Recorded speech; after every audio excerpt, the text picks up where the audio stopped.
வெற்றிமாறனுடைய அடுத்த மூவி தான் வாடிவாசல். இந்த படத்தில் நம்ம சூரியன் நடிக்க போகிறாரு. இந்த படத்தை ப்ரொடியூஸ் பண்ண போகிறது கலைப்புலி தானு தான். இந்த வாடிவாசல் படத்துடைய அப்டேட் பொங்கலுக்கு எதிர்பார்க்கலாம்னு சொல்கிறாங்க.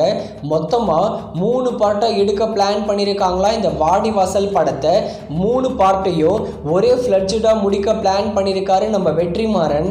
நம்ம தமிழ் சினிமாவில் மோஸ்ட் எக்ஸ்பெக்டட் மூவியாக வாடிவாசல் படம் இருக்க போகுது. அடுத்ததா கேம் சேஞ்சர் நம்ம ராம் சரண், கேரா அத்வானி, எஸ்ஜே சூர்யா சேர்ந்து நடிச்சிருக்கிற படம்.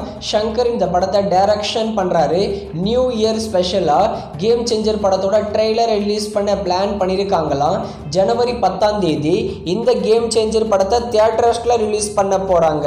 அடுத்ததா புஷ்பா 2 நம்ம சுகுமார் டைரக்ஷனில் அல்லு அர்ஜுன், ராஷ்மிகா மந்தனா, ஃபஹத் ஃபாசில் இவங்கெல்லாம் சேர்ந்து நடிச்சிருக்கிற படம்.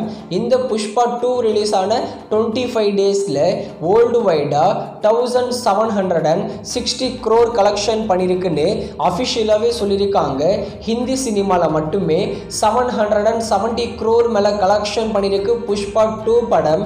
ஃபைனலாக 2000 crore ரீச் பண்ணுமான்னு வெயிட் பண்ணி பார்க்கலாம் இந்த புஷ்பா 2 படம். அடுத்ததா முஃபாசா தி லயன் கிங். இது ஒரு ஹாலிவுட் மூவி. இந்த படம் ரிலீஸ் ஆன 10 டேஸில் வேர்ல்டு வைடாக 2700 crore மேலே கலெக்ஷன் பண்ணியிருக்கு. தமிழ்நாடுல மட்டுமே 32 crore மேலே கலெக்ஷன் பண்ணியிருக்கு. ஆனால் படமும் ரொம்பவே ஆவரேஜாக தான் இருக்கும்.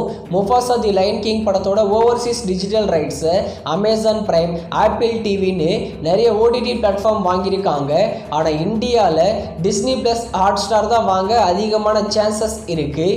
இந்த முஃபாசா தி லயன் கிங் படத்தை ஓடிடியில் எப்போ எதிர்பார்க்கலாம்னா மார்ச் மாதம் தான் இந்த முஃபாசா தி லயன் கிங் படத்தை டிஸ்னி ப்ளஸ் ஹாட்ஸ்டாரில் எக்ஸ்பெக்ட் பண்ணலாம்.